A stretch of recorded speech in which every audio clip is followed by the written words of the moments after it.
Things that no one told me about first year of being a dad. Fatherhood, it's harder than I expected. Sammy is 1 year old. Most of you know we waited for this little bundle of joy for about 14 years. But God is faithful. His timing is perfect. On March 20th, 2024, this little boy, 5 o'clock, 5:20 something in the morning, was born.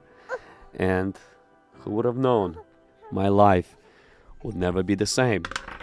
Oh, he likes to crawl everywhere now. I remember his first smile and then rolling over, sitting up, teething, making sounds. And now he wants to click on everything. He, not walking yet, but almost there, right, Sammy? And he has a podcast that starts at like 4 o'clock in the morning.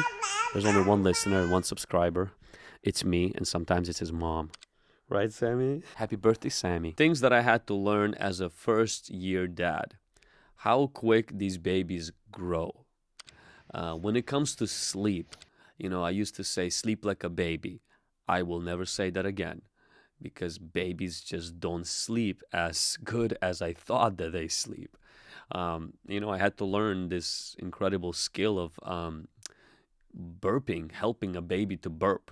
Then the changing of the diapers. That one was easy, though it was humbling, when a baby pees right in your face. But at the same time, the Lord wants to humble all of His servants. The scheduling really changes. Before you be like, yeah, let's go grab coffee. I'll leave in 10 minutes. And now you have to find a babysitter. Or if you're taking a baby, everything is prepared and make sure it doesn't fall on their nap. And there's a lot of things that go into it. Also, I didn't realize how much we'll learn through social media.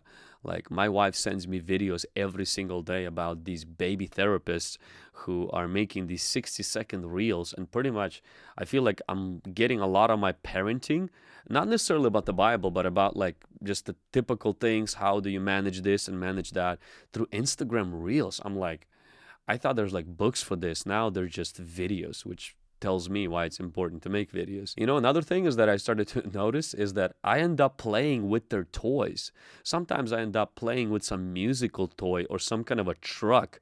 The baby already crawled out of the room and I'm still over there hitting that thing playing. It's so embarrassing. I had to cancel my gym membership. My working out now is really holding the baby. Sometimes, first of all, the time, and secondly, it's pretty physically exhausting. The baby is growing bigger and bigger, and you're carrying it, and so you learn to twist your voice.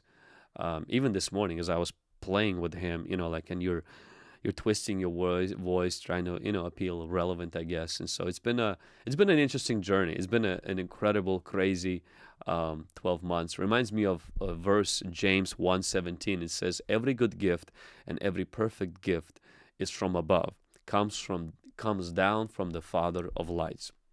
A few things that I've learned practically in this 1 year. I am not an expert in any way. I am 1 year old when it comes to this, and I'm going to solicit a lot of your advice, fathers and mothers, in the comments below. But here are just a few things I want to throw it out there. One is fatherhood is a crash course in flexibility.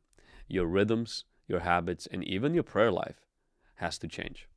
Sometimes, you start praying in the evening instead of morning. I'm a morning person, most of you know, but my uninterrupted prayer times in the morning are more rare now. And instead of feeling guilty, I had to integrate prayer into my daily routines, like praying when I'm holding my son, praying in the Holy Spirit when I'm rocking him to sleep. A lot of times praying when he sleeps over him, and sometimes praying in the evenings or at night, not necessarily just in the morning. I had to kind of really be more flexible, which is not easy for me because I love routines, rhythms, and structures. Another thing that I realized is that I had to be very strategic with my work and my content creation. I no longer have the luxury of being a lot more spontaneous. Everything has to be purposeful and scheduled. Instead of working long hours, I had to batch different things so that I can have time to spend with my family without being distracted with work. Traveling requires more thoughtfulness. Before I could easily say yes to a lot of trips, and now I really have to, by default, say no and sometimes say yes. Fitness really changed ever since my son was born. And though I wasn't pregnant with him, it was my wife. But really, my approach to fitness really changed. So I started to focus a lot more on just doing some basic exercises at home, looking forward to summer so I can go on some of the bike rides, really improving my eating so that lack of exercise or less of exercise, it's really not actually about exercise as much as about healthy eating and moderate level of exercise. And so with me, I used to go to the gym, and so canceled my membership. Now I'm just doing some stuff at home, and it's not as frequent, which sometimes I feel bad about, but that's just the season that I'm in. And as long as I am committed to taking care of my temple by proper eating, trying to get some sleep, and some moderate exercise, I think it's enough. The second thing that I want to highlight that's been a challenge and also a goal, and that is that the fatherhood does not replace me being a husband. In fact, it magnifies its importance. For me to really become more intentional about scheduling date nights. Now, of course, having a date night with my wife is not as spontaneous as it used to be. I got to plan intentionally. Even simple things like going on a coffee date, I have to plan ahead, get a babysitter, or talk to my wife, make sure that we have a babysitter. So it's a lot more challenging than it used to be. We just spontaneously, I would come home and we just go on a date. I may have less time together with her, but I got to be more intentional about the time that I do have, which means for me putting the phone away, turning off the phone, leaving the phone in a different room, especially when I'm spending time with the family, because it's not a lot of time that matters. It's how much you put into the time that you do spend with them that I started to recognize, especially with my wife. Parenting is a teamwork. So sometimes, helping in the mornings for my wife so she can get some sleep, or in the evenings to put the baby to sleep, helping the baby to get bath and the whole 9 yards, and really sharing those responsibilities versus feeling like, hey, you're stay-home mom, you're doing that, and I'm just a provider. But to understand that my role is also help shoulder those responsibilities. And it's not easy. I'm not going to lie to you. There are times where I'm like, man, I miss just having that freedom that I had before to just focus on work and leave it when I wanted to, come back when I wanted to. And so the third thing is fatherhood really shapes me as much as I shape the child.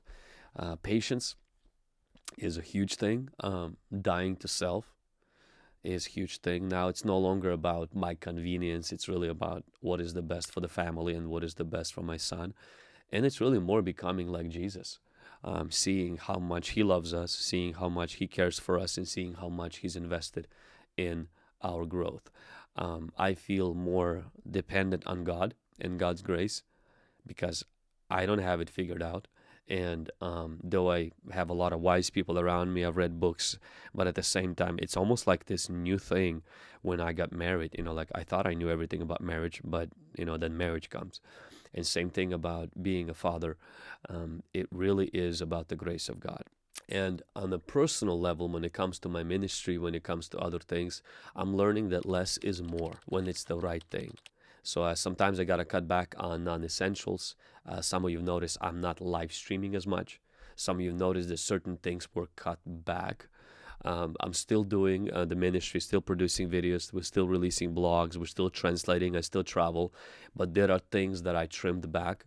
I delegate more because I can't do everything right now and be a good father and a husband. And also I am in a Bible school and finishing hopefully my bachelor's by the end of this year. I'm saying more no, which is painful because some places I would love to go, some things I would love to do, I just can't. I'm focusing more on taking advantage of the time allowed to me right now to go as deep with God as I possibly can. And the hardest part for me is being okay with imperfection. I'm learning that excellence doesn't have to mean doing everything. Sometimes it's doing the right things at the right time and doing them well. And at the end, fatherhood isn't just a responsibility. It's really a privilege. I'm learning to cherish every moment, putting down the phone and playing with the baby, kissing him as much as possible, hanging out, reading to him, praying for him, not really praying with him because he's not going to join me in prayer yet, documenting the journey. I've taken more photos in the last 11 months that I've taken probably in like 20 years. Speaking life over my son when I am praying for him, especially whether it's in the morning or in the evening. Sometimes I take him to my prayer room for about 20 minutes, just praying tongues over him. It's beginning to dawn on me that God doesn't just give us a gift of a child, but he gives us an assignment. While my son is a great blessing, he's also an assignment to raise him in the fear of the Lord, to live out my faith authentically, to invest in his future, and to understand that this is a God-given season. He will not be small forever. Instead of rushing through it, to embrace this assignment, this blessing with joy and stewardship. So Sammy is turning 1 year old, and I am very grateful. I'm very thankful for many of your prayers, and I'm adjusting my life to this new season without sacrificing the most important things and finding the healthy rhythm. I wouldn't say balance, because I don't really believe in the balanced life. I believe in the life with the rhythm of God's grace. And sometimes I miss it, sometimes I get it right. So if you are a parent and you're a new parent that's been 1 year old, hey, share your experience in the comments below. If you're already a parent that raised great children, what is your one advice you would tell to a young parent like myself that you've learned from your experience? Share that below. Thank you. God bless. Until next time.